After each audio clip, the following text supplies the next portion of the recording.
Hey, welcome back to the Rock Fantasy Files. We got a special episode here where we're talking about with Richard Johnson. I've got Chris Allo, of course, from Sea of Tranquility, and actually, way before Sea of Tranquility, Chris worked for a bunch of magazines, did a lot of interviews. Of course, Tony Dio's here from Rock Fantasy Files, his channel, and all different stuff.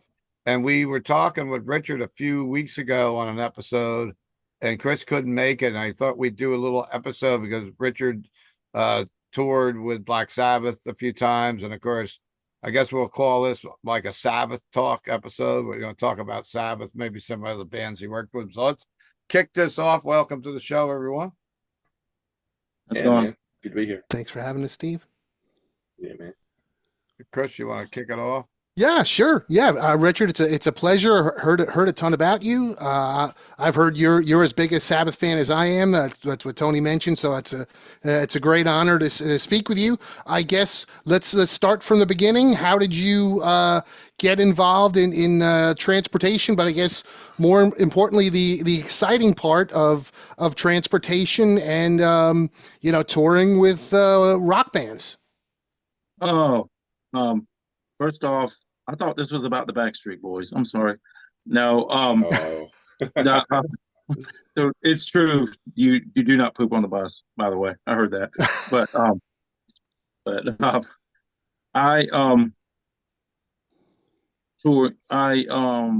was a stagehand because I was always in bands here in town, and I was a stagehand. Just drifted to that, and then because I met people playing in bands in the late '80s, and they were already working in the business, and then just dumb luck. One needed a ride to a venue here, and the only way I'd give him a ride is if he paid me. He didn't have money, so he got me on the gig, and it was that simple. And then I was in the music business forever. But um, and then from there, I realized you don't make a lot of money. Well, in Atlanta, you don't make a lot of money as a stagehand, and I wanted to live indoors and not eat McDonald's every day. So ended up befriending some tour people, and one of the big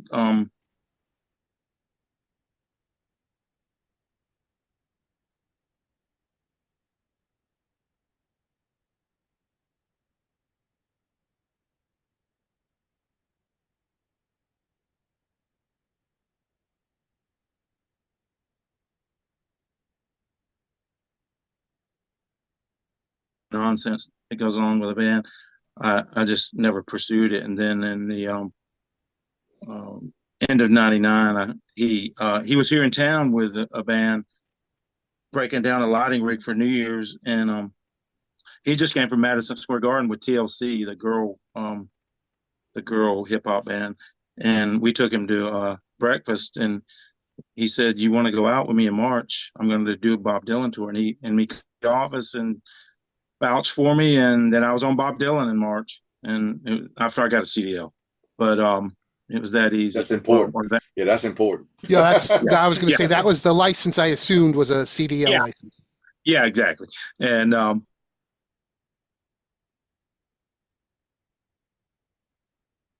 then the next one was ACDC Stiff Upper Lip, and it just went from there, and ended up working for. I'd done a lot of Sabbath stuff on my own, like including Costa Mesa and '92, and Oakland, and a couple of days before with Ronnie in Okay, so you '92. were you were at the so let's start there. So Yeah, you were at the Oakland 1992 show on the Dehumanizer tour. yes, If I'm not yes, mistaken, Richard, that was the final show that Ronnie James Dio performed with yes. Sabbath on the Dehumanizer tour.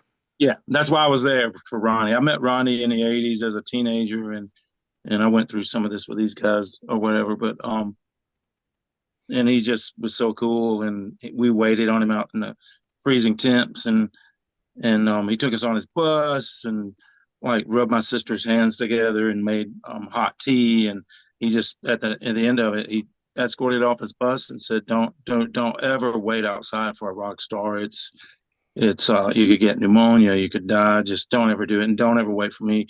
Here's my management number." Um, Sorry about that. And he said, if you ever want to see Ronnie, to call, ask for this girl at this number, and that's what we did. So we were sort of like all of a sudden friends with Ronnie James Dio. Wow. So yeah, and so we knew Sabbath were planning to do this date with Ozzy, and then we found out that he wasn't going to be there. That it was going to be Oakland, and the lady that we'd befriended in the office, Niji Management, she explained to us. We would say, "What's going on? What's happening?" All she would do, I remember the phone call. She just kept repeating, "Ronnie James Dio's obligation with Black Sabbath ends November 13th, 1992." Oakland, California. We're like, well, what? He's not going to be in. He's not going to be in Costa Mesa. We already bought plane tickets, and she was like, Ronnie James Dio's obligation to Black Sabbath ends November 13th. Wow. So we'd already bought the tickets to L.A. So we jumped off a plane, rented a car, drove to Oakland. We told her okay, we'll be in Oakland, and I stood in line behind Carmine Appice at Will Call, and we got tickets. And I mean, that was still to this day one of the greatest Ronnie performances, in my opinion. And I've seen a lot of them, but that show was really special. And Ronnie was angry. He was pissed off the Dehumanizer lineup was coming to an end. He felt like he'd been forced, to open for Ozzy or quit, and he chose to quit. So, anyway, he gave a hell of a show. So yeah. I'm sure you've heard it, but yeah. Yeah, absolutely. So, so then did you go the next night then as well to the shows where they reunited with Ozzy? I mean, the first night they didn't reunite with Ozzy, but right, those are very historical gigs because those were the two nights they played with Rob Halford. I went to the next night. I saw Trouble open for Pantera at LA Exhibition Center. Okay, and then the next night, which was November 15th, my birthday, I was in Costa Mesa. Gotcha. For the Sepultura Ozzy Osbourne band, or Sepultura Black Sabbath with Halford, Ozzy Osbourne band, and then the four members did a few songs. So, yeah. Wow. And did you have any interaction with anybody at the show then, or? No, it was I was pen pals with Bill Ward, which is the reason all of that happened is because I'd written to Bill when Ward 1 came out, and he wrote me back like a 13-page letter. Wow. Oh my God. Yeah. I still this is for the Bill Ward solo record, Ward 1. Ward 1. Yeah.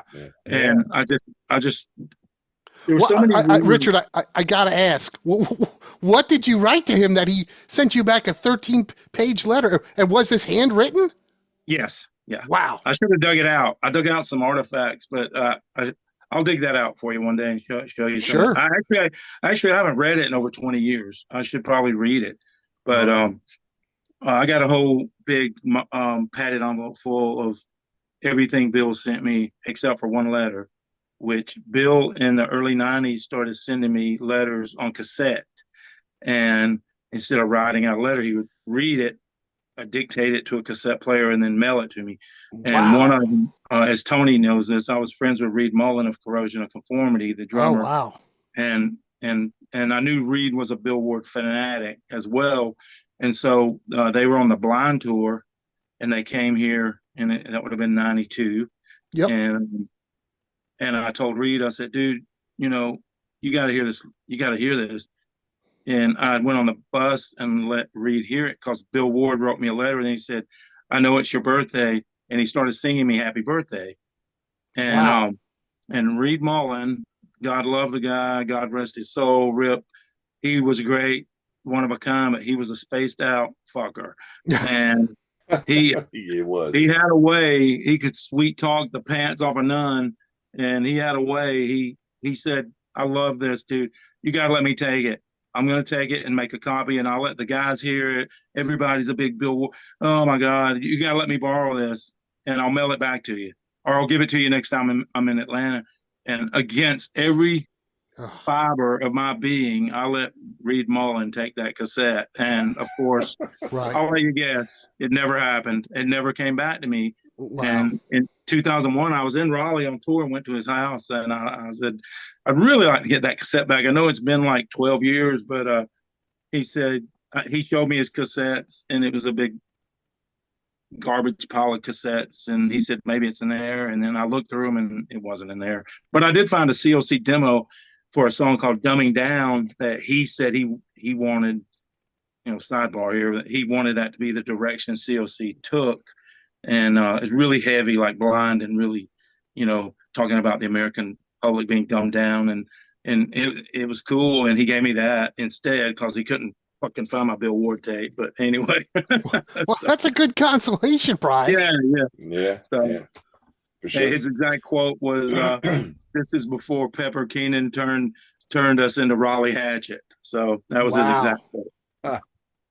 That's amazing. Well, I guess to back up a little bit, Richard, since obviously you are such a big fan, when was your first time seeing Sabbath? If you remember. July '92, the Dehumanizer tour. Oh, okay. So that was your first time. Okay. Yeah. They came here, and it was dumb luck how I always ended up. I mean, I'll be honest with you, I didn't really love Seventh Star when it came out. I appreciate it a lot more now. And I didn't know that Ray Gillen was a singer until a friend of mine came and he said, "Man, that singer is so much better.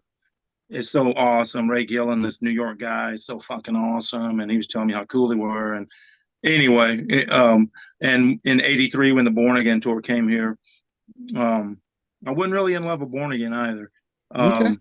I'd grown up listening to Kiss, and when I was 16 in '83, I hadn't grown out of Kiss, to use the terminology you're using earlier. And I thought Creatures of the Night and Lick It Up, right? As a 16 and 15-year-old, I thought those were the greatest things I'd ever heard. I love those records, and of course now I don't feel exactly that way, but. And so I saved all my money and I went to see Kiss. Their first American show without makeup was in Atlanta on the Lick It Up tour.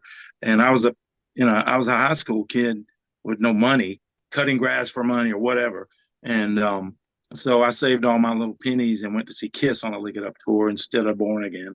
So well, listen, as a Kiss fan, that's a great trade-off. So right, I would say good or bad. Yeah, and I'll tell you, I will say that. The Lick It Up show in the album in my mind, far superior than what came afterwards. I mean, I did see Animalize and Asylum, and it's like it kept getting to me worse and worse and worse until finally I just couldn't. It was like they sounded like Bon Jovi or something. I just couldn't. I kept getting personally more into heavier and hardcore, more punk or like Slayer or whatever.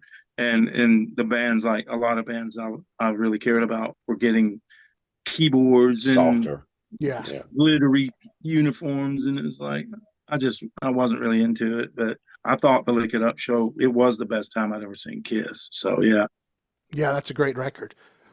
All right, so you see these two historic Black Sabbath shows in '92. You're driving by 2000, and then. You're a driver then on the 2004 Ozzfest? Yeah, I'd done AC/DC in 2000, 2001 and came home for a break. And the production manager he did Ozzfest, and they came here. And I was familiar with him because I'd done a lot of Ozzfest. I'd worked several Ozzfest. I'd gone to Ozzfest. He did other bands too, like TLC. Then I had to work those shows as a stagehand. You don't get to pick and choose. You're doing every show. Yeah. And so I knew him, and the lead driver, of course, that got me on with the company. And so I went down and just was made a runner for the production manager and just basically screwed around all day. In 2001, which to me was another great Ozzfest because they had Manson and some good support, but they also, they had that Sabbath were doing that song "Scary Dreams." Yes, and I saw that, and that was really cool. It gave me hopes for the next Sabbath record with Bill, and but yeah, that was a good one. I worked the one show here. I didn't tour for it, and then that was the 2001 tour. Yeah, and then I went back out on tour with some. I don't even know all the stuff I did. I went. '03 I did like County Crows, and I did Limp Bizkit on a Metallica's Summer Sanitarium, and then in '04 I did I can't I don't remember, but I did Ozzfest '04, and You did it was Priest that year too, didn't you? Was Well, that when yeah, I they was going got to back say together? for those that don't remember, and to me, as a fan, I always felt, and I know Steve went to all the Ozfests just like myself. I always felt 2004 and 2005 was the absolute pinnacle of Ozfest. For those yeah, that it don't was. remember, 2004 had a main stage of Black Sabbath, which was all four original members. Yep. Yes. Judas Priest, Slayer, Dimmu Borgir, Superjoint Ritual, and Black Label Society, and a second stage with a ton of bands. The top bands were Slipknot, Hatebreed, Lamb of God, and Lacuna Coil. I mean, that's a hell of a lineup for 2004. I guess what recollections do you have from that specific tour? Mm, I yeah, I think Fear Factory were on '04 too. I think Fear Factory. I Oh know no, that was '99. That was Yeah, I was gonna say '99. Fear Factory from I'm sorry. going Yeah, from memory was yeah. 97 and 99. You're Talking right. about Lacuna Coil, they actually opened that tour early in the morning. They were like an 11 a.m. band. Because Yeah, Right. I Yeah. remember, because we would leave at 7 in the morning, and Oh where yeah, we were going it was an about a all dayer. 2 hour ride one way or the other. And I Yep. remember like going, and I traveled with Ryan Scow and like Pete Morano and that crew and John and some of my other friends. We'd literally be leaving here at 7 in the morning. But I remember Lacuna Coil. Yeah, I'd have to Google, but anyhow, But yeah. and if I remember right, Steve, I think the second stage bands, other than the second stage headliner, I think they rotated. If I'm not I mistaken. don't remember that.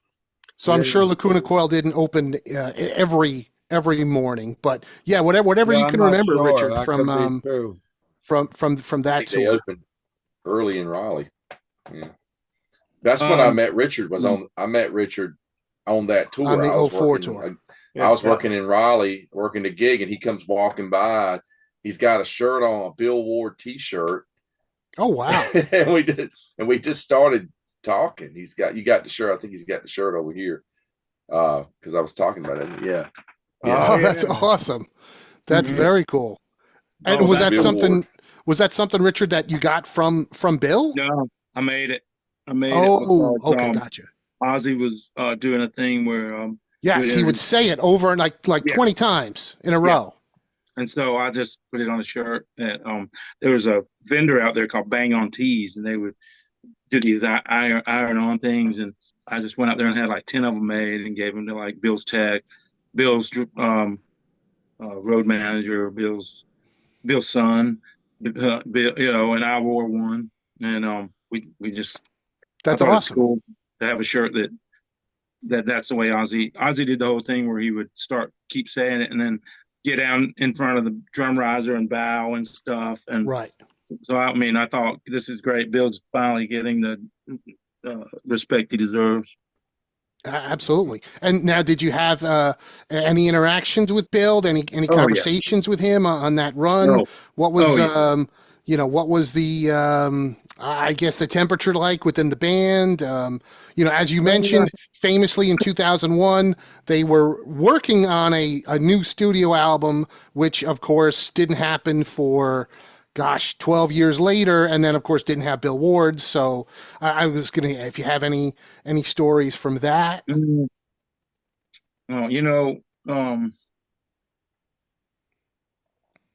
the thing was Ozzy was already doing this thing where he'd come in at the last minute. They'd fly in, stuff like Okay. that. And it seemed to frustrate band members, but I'm not going to speak for anybody, but it Sure. did seem to frustrate people that I remember once Bill saying that the only time he sees him is right before he goes on stage, and it was true. That is when he saw him, but yeah, I mean, I had a lot of interactions with Bill. He went in, and when I went in with the shirt, and Tony asked me about him, he said, "When's Bill Ward get here?" And I said, "2 p.m." He comes in, does a meeting and stuff, and A he would exercise. AA meeting. He hosted an AA meeting. Right. Oh wow. And- yeah. And but the he would he would just he was big on befriending all the drummers too. He'd walk around and befriend, like meet, shake hands, meet the drummers, all the drum techs, and everybody was always taken aback with how down to earth and cool Bill Ward was. And he just, being a good person, being a good human, spreading joy and being accessible. And to him, it was just more music and drums. And I mean, it was always really cool to watch. And so, well, I don't know where we were. We were in catering one day, and Bill came in and sat down. And I remember somebody said, "Man, I can't believe somebody from Black Sabbath just sat down and had lunch with us." It was like, yeah. Um, I was doing lunch with Bill once, and somebody started talking about dropping acid, and asked Bill, did he ever do acid? And he's like, yeah, years ago. And they asked me if I'd ever done acid. I said, yeah, once. I was 9 years old, and some teenagers offered me a sip of a Coke, and they'd slipped acid in it. And Oh, so I was 9 years old. I had no idea about hallucinogenics or anything, and they slipped me acid, and I proceeded to freak out, of course. But they threw a blanket over my head and told me I was going to die and everything. Anyway, I told Bill about that, and he looked at me and put his arm on me and said, "I'm sorry that happened to you." And it was just, that's the kind of person he was. He's real empathetic, real sympathetic, and he, just a good person. He always was. So, Wow. Well, I mean, listen, from the four original members of Sabbath, it does seem like people can say a lot of things about all four of them, but it seems like nobody ever has a bad thing to say about Bill right, Ward. right, which was to me, the extreme irony when the 11-11-11 fell apart, and well, Sharon wouldn't pay him, and Bill, and when that fell apart, and Bill stood his ground, and then all of a sudden they had nasty things to say about Bill. Oh, he couldn't complete a tour, and he's in no shape to tour, and he's this and he's that. Like, no, I've done Ozzfest. I know who cancels shows. It's not Bill Ward, and it's not anybody else. But So were you that, at that press conference on November no, 11th, 2011? mm, Okay. no, no. No. Um, I was hoping to do a tour if they did it in America, but it didn't. I mean, it morphed into the end tour, and I did one leg of that tour, the end tour with Tommy on drums. Okay, But so that was the end tour was 2017, I thought it was 2016, 16. 2017? Yeah, I was in motion pictures here for a lot of years, and I was already doing that when I went out. So, but it was not the same, But I mean, people enjoy it, but Right. it was all right. But it's not it wasn't really that enjoyable for me. A lot of the people I were friends with weren't there anymore. Pedro House, Geezer's nephew, his assistant was there. That's about it, really. I mean, Ozzy's front of house and wardrobe lady was there, but it just what is a totally different vibe. hmm. So, Gotcha. And when and you I were just didn't really like seeing Sabbath without Bill at that point. when But you yeah, were when you were on the episode a couple months ago when we were all talking about whatever Sabbath that night, you mentioned and Tony Dio brought it up that what was it? Was it in the year 2000, the 2005 tour? You became the assistant to Bill Ward for a couple weeks on the tour, right? yeah, yeah. Bill's assistant slash road manager also does some tour managing, and he had accepted a gig with Susie and the Banshees. So yeah, and he does the day to day stuff for Bill, waking him up and bringing him stuff and getting him into play, the catering and stuff. So yeah, I did that for a little short little bit, not a lot, but it was fun. It was different. But yeah, it was Now that was cool. the 2005 Ozzfest, for those that aren't keeping track. Again, that was the pinnacle, again, I feel, of the Ozzfest. The main stage was Black Sabbath, again, all original members, Iron Maiden, Mudvayne, Shadows Fall, Black Label Society, and In Flames. And the second stage was huge, had many acts, including Rob Zombie, Killswitch Engage, As I Lay Dying, Mastodon, The Haunted, and Arch Enemy. I mean, really just unbelievable lineups. Yeah, and Yeah. I saw that tour, I think 3 times. I used to always see him like 3 times. I'd go to PNC, I'd go to Camden, and maybe sometimes Jones Beach too. And going back to the year before, now Richard, of course, we talked about this before. He was at the Camden show. I was there with a friend, Chris Kishka, who was involved with something. He worked with Ace Frehley and different people. Now he's the bodyguard to Corey Feldman, but he was there that day and he goes, Steve, you should probably leave. We just found out that Ozzy's not going to be, Black Sabbath won't be performing tonight, that Ozzy's ill. And then I said, well, I'm not leaving. I've got like VIP up front and I want to see Judas Priest. I want to see Slayer and everybody else. Exactly. Yeah. But then we found out that, I don't know how the announcement came over, but that Rob Halford was going to fill in for Sabbath. And that was such a memorable night. So you were also on that tour. And when did you find out?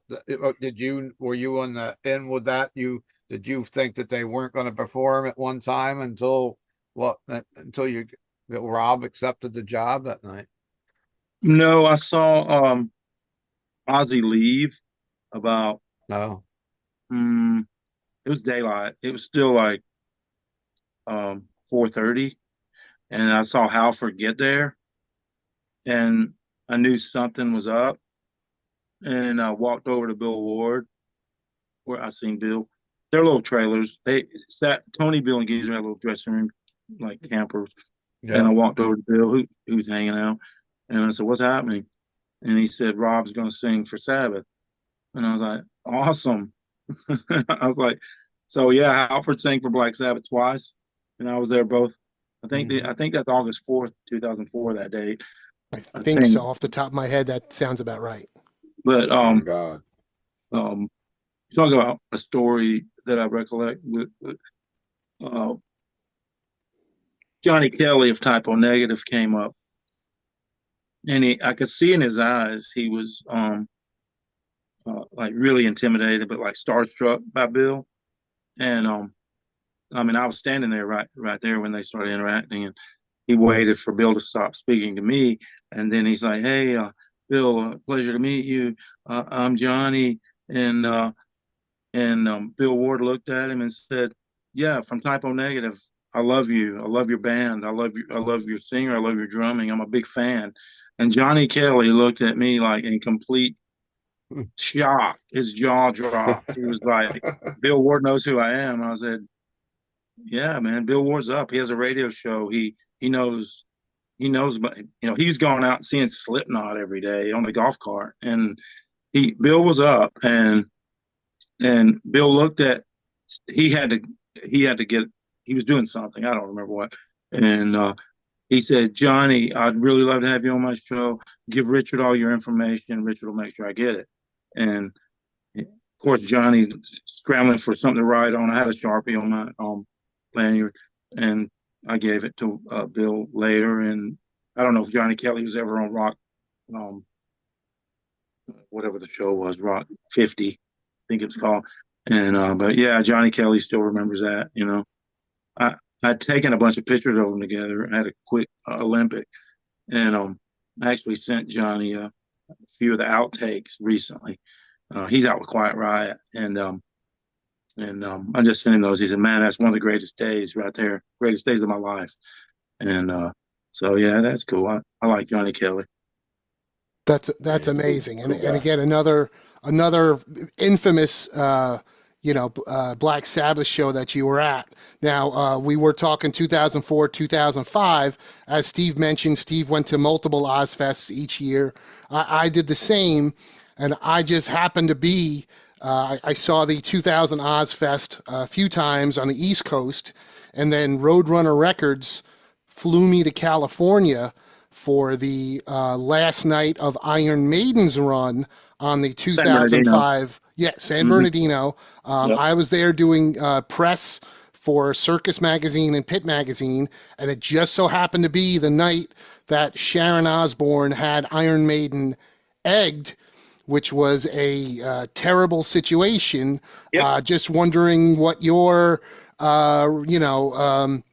what you remember from that night, if you heard anything from Bill or any other scuttlebutt from anybody. And for me as a fan, I always felt, looking back later on, that was even though they never said it for Tony and Geezer, to me that seemed to be the nail in the coffin for ending the original run of Sabbath, because a year later Tony was on the phone with Ronnie James Dio. Yeah, it didn't help. I mean, it's really unprofessional, and it's funny. I got fired then too, but a different reason. You should hear this story. Oh man, Sure. Yeah, we got time, right, Steve? Oh yeah, we got one. Yeah, we got on 20. the other one. We will. Well, I can give you a Reader's Digest. The Reader's Digest condensed version. Yeah, I got well, I had some friends come to Phoenix. I have a friend from here, it's Tim, and he's a big Maiden fan. And I said, dude, you got to come out and see this Maiden show. They're doing 85 and back.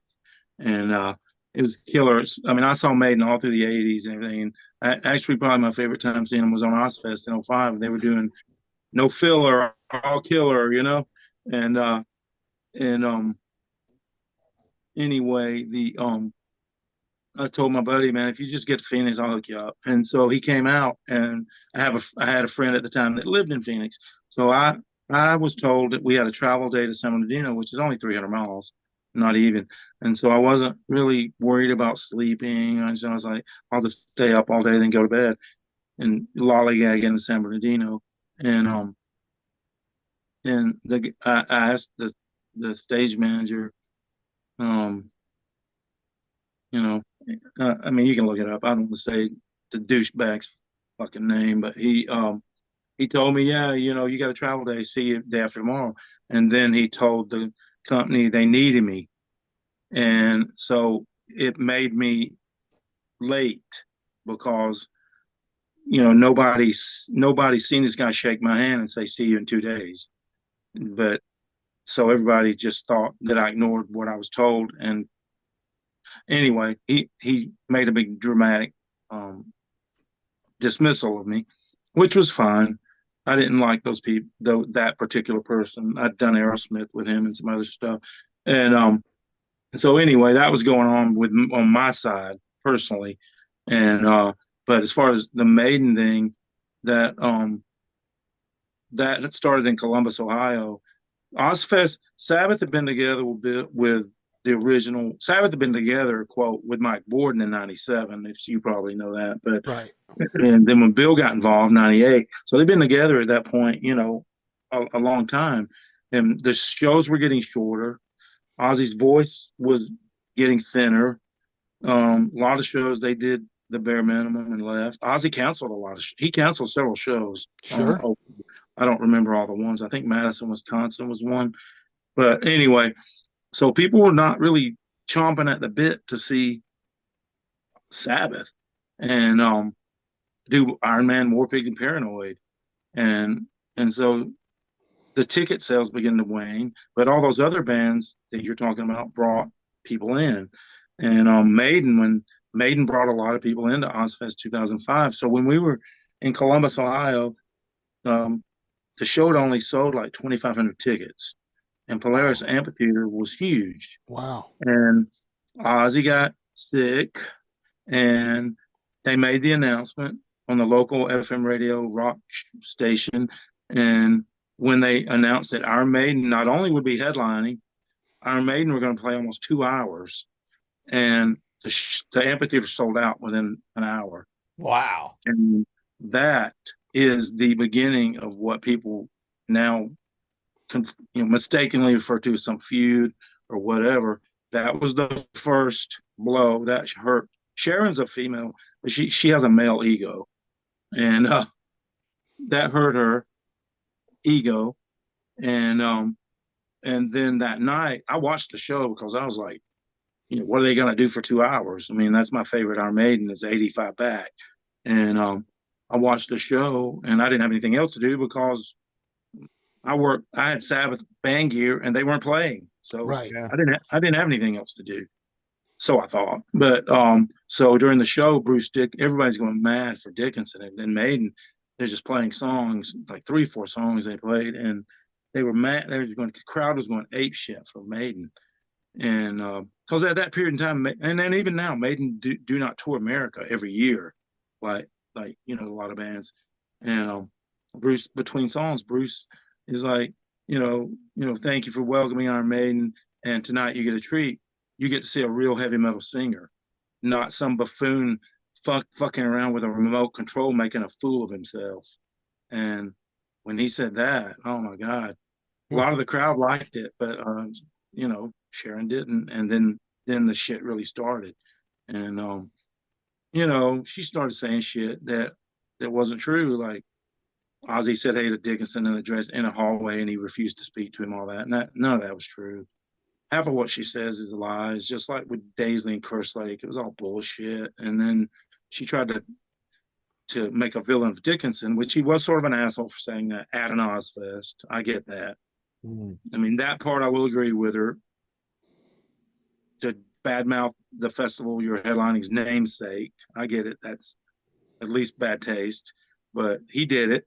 And so, yeah, they had Big Dave, and I don't care if I say his name, because Big Dave and Zach Wild, the kids, Jack and Kelly, and then some other douchebags that work with Black Label Society, pardon my French, and they threw raw eggs at Maiden, all the members, not just Dickinson. And they shoved the electrician out of the way and that's Big Dave that did that, and turned the power off. The sound kept cutting in and out during Maiden's set. They did all of that. And they're pricks for doing it. And I mean, that's really what happened. I mean, a lot of people theorize and come up with different theories, but that's the truth of what happened with those people. And I remember Big Dave coming out of the back of the stage area, waving an American flag during the Iron Maiden set, and some Iron Maiden's road crew tackled him. Right. But it was one of the worst concert experiences ever, and you could feel the tension in the audience. I have never felt that before. I was in the photo pit, so I was, 20 feet from the stage, and I was like, holy shit, I was waiting for a riot to break out, which thankfully didn't happen, but you could feel the tension in the venue that Iron Maiden fans were not happy. And then for those that have never heard the audio, Sharon Osbourne came out and said that Iron Maiden was great, but that Bruce Dickinson was a prick, and this was in front of 50,000 people, and the audience drowned her out with booze, and she burst into tears, dropped the microphone, and ran off. And then Sabbath did play, but all anybody wanted to talk about, of course, was Iron Maiden being egged. My first and only phone call in between during the changeover was to Steve Keeler, and I was like, Steve, I remember that. I'm like, what's going on, man? You will not believe what I saw. And of course, this was 2005, so nobody had cell phone cameras. It's a shame it wasn't a little later because there's the audio, but I don't believe there's any video of that footage. Yeah, I don't know. Yeah, I don't know think there were certain other bands, some other bands I think took part in it as well. And Yes, I heard that as well, Tony.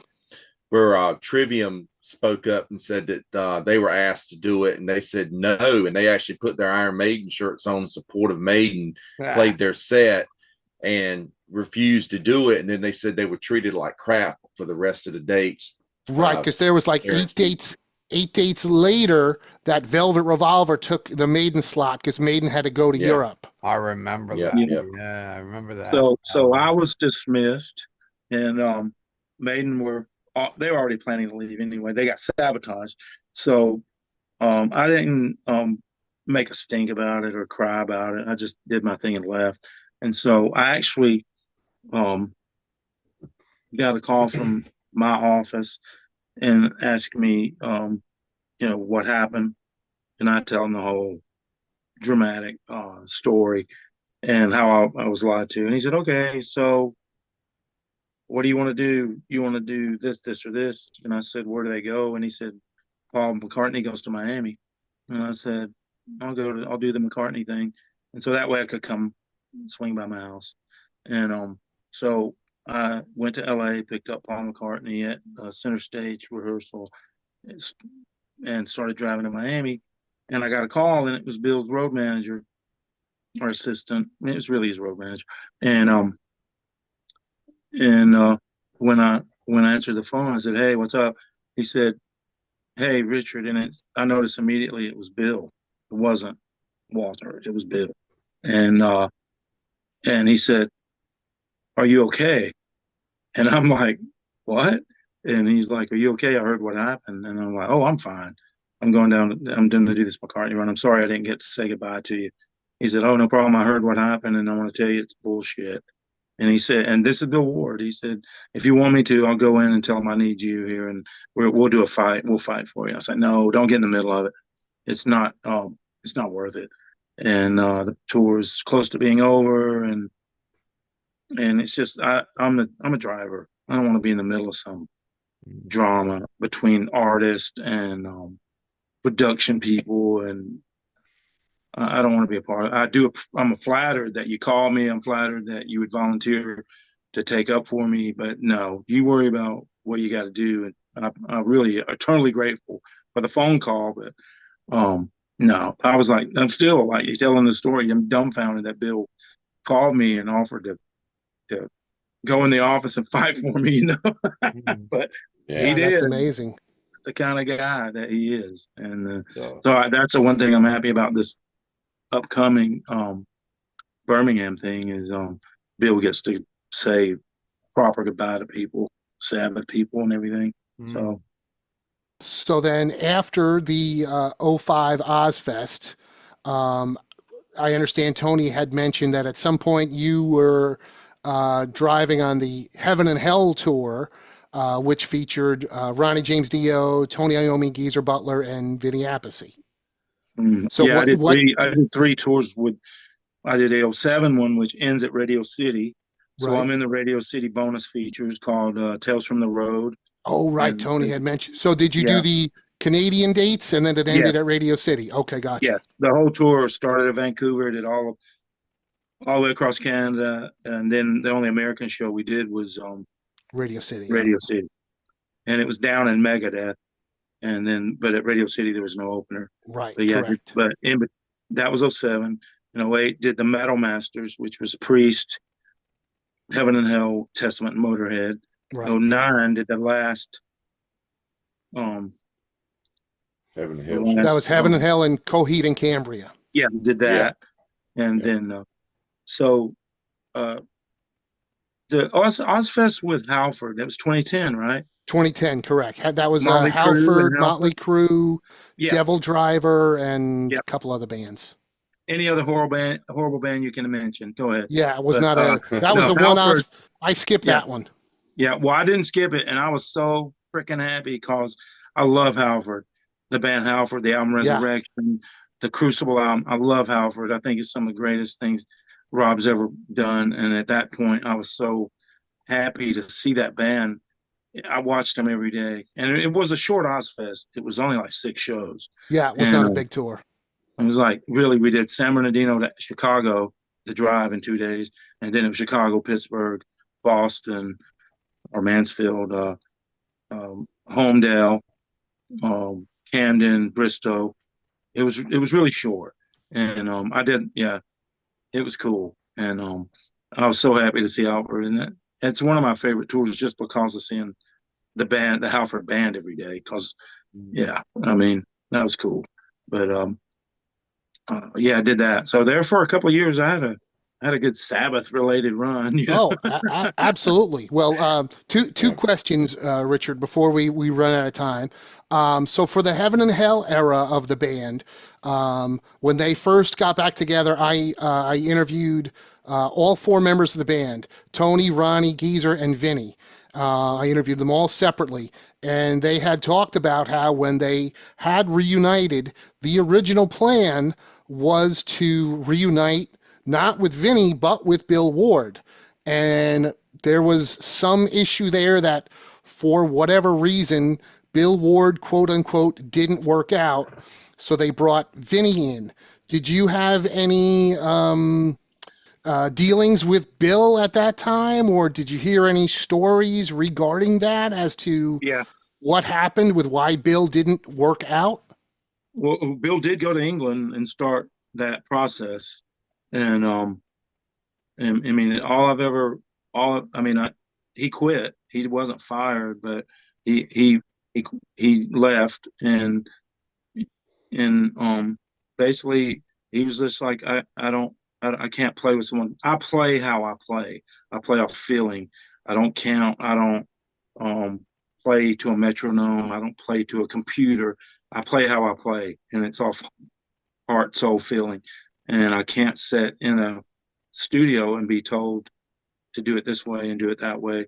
And so, you know, now the Vinny or that, you know, the band side of the story was they were trying to record one of those songs, There Here on was the Wall, Yeah, Here on the Wall something was like the that. fastest of the three new Yeah, songs, if I remember right. yeah, and that Bill wasn't gelling. It wasn't gelling that he's playing. You know, this is from another person, but that Bill wasn't playing just like a Vinny straight beat. You know, with a little roll. He was trying to do a Right. lot of stuff, and Ronnie told him, that ain't what that's not what was required. You need to simplify it, and then Bill just didn't feel it. So, you know, but that's what I was told.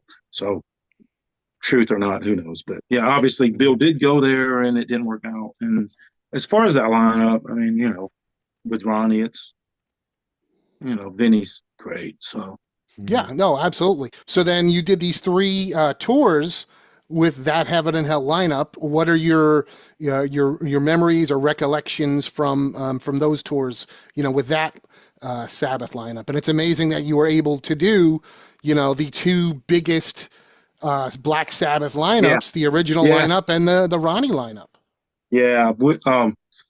I mean, the '07 one was excitement because, you know, I went into it, I didn't know anything. No one knew what they're going to do, and they're playing Falling Off the Edge of the World and all this, you know, all this stuff, you know, and it was just great, you know, because I don't know if Dio's ever told you about this, but I had a rainbow Long Live Rock and Roll shirt on, and Ronnie used the same company for his gear transport for a lot of years, but he was friends with the owner of the company. Blah, blah. Anyway, Ronnie only needed one truck, and he's a very loyal person. He used the same people over and over and over. And I was always on these big mega tours, you know. And but I'd see Ronnie and would, you know, tell him I'm working for them. And so after Vancouver, Ronnie seen me. And he walked over and he said, "Oh, I can't believe, you know, Robert let you work for me finally." And it's like, I said, "Hell yeah, it's my favorite lineup of my favorite band." And I said, "You told me that it was yours too in Oakland." He said, "Absolutely." And he said, "I'm glad to be back, and, you know, I'm glad you get another chance to see it." And and he put his finger on Richie Blackmore on the shirt, and he said, "But you shan't be seeing that band ever again because of that asshole." And Wow. yeah, and I found out later that all that about they were negotiating in '06 a tour of Japan, which was going to be the Rainbow Dio and Cozy. Cozy, and do a bunch of shows in Japan and DVD album, live album, all that. And then Blackmore, his mother-in-law kept asking for more money. Is the story I was told, and what I was told is they offered him $1 million, and Wendy called Ronnie and said she was at the meeting, not Ronnie, and said, "You're not going to believe this. They're asking for more money." And she had told Wendy, if they're offering $1 million, we can get 2, Mr. Udo in Japan. And Wendy told Ronnie that, and Ronnie said, "Withdraw my name from that. I'm not going to insult the promoter. If they offered $1 million, that was their best offer. They're not Americans. They don't haggle. They don't do the car lot shuffle." And then, so that left Ronnie luckily open to do the Sabbath thing. So it worked out. In my mind, it worked out perfectly. He went out playing Radio City with Sabbath instead of Japan with Rainbow. So it worked out in my mind. So. Oh, absolutely. I mean, I remember saying, the only band that Ronnie James Dio joined 3 times was Black Sabbath. Right. Mhm. Yep. And he, he's far superior than most of the people that's ever been in that band. So Sure. I still to this day stand by that. I think he's the best. And the albums, Marvel, Dehumanizer, Marvel, whatever. It's to me, it's the top of the catalog for that band. So Yep. Agreed. I guess I have a question for you, Richard, as we get ready where we have to wrap this up, and we're going to come back and talk about Black Sabbath Sabotage. Do you still have any contact with Bill Ward in this day? Not as often, but Mhm. just occasional stuff, but not like when I tour, I would go out to his radio show and stuff. I don't even think he does a radio show anymore. So now it's just not a lot at all anymore, unfortunately. It was weird. I told Dio this story this morning. I read a news article. Not Ronnie. Yeah. You were Well, talking. we figured. You were talking. Well, sometimes I talk to Ronnie too, but nobody knows that. But I read a news article about Hart's guitar getting stolen. Yes. Yes, just heard that. And it was from a New Jersey newspaper website or some entertainment page, and it said the tour manager Tony Moon, blah blah blah blah, and that was the drum tech for Bill Ward. That was Bill's drum tech on the tours I did. Oh, okay. And I want to show you this real quick. So one of the weirdest pieces of swag I ever got. Oh, wow. A basketball jersey. If you look, it's got the NBA. NBA This logo, is a real sure. NBA jersey, right? Check this out. It's a real jersey. Yeah. Tony's friend worked for the company that makes all the NBA jerseys. So he said, Wow. "What size do you want? What color? It's got to be the size. It's got to be the color of an NBA team." And I think San Antonio Spurs because it's black and silver and white. And but yeah, it's the weirdest piece of swag I probably ever received. And That's awesome. It's not like I'm gonna wear it, but it's I dug it out for you guys. And Well, I guess one last question, unless Tony has it, since we're talking Bill Ward and current situation. Of course, everybody's talking about the Back to the Beginning show, which Bill is supposed to be a part of, but there's been so many rumors regarding Ozzy's health and Bill's health. What are your feelings on this final show, as it were, and any interest in attending if it were possible?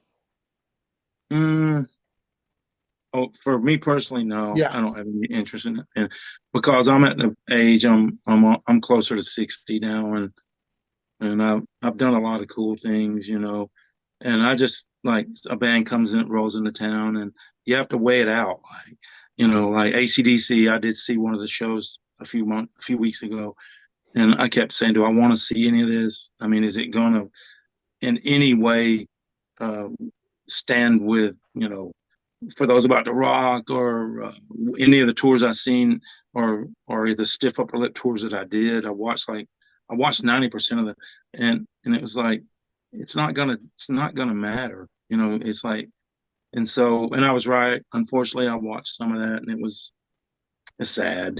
And so I mean with this, it's not gonna be like Ozzy can't stand up. I mean, I get it, it's gonna be more of a tribute to the guy, but Mhm.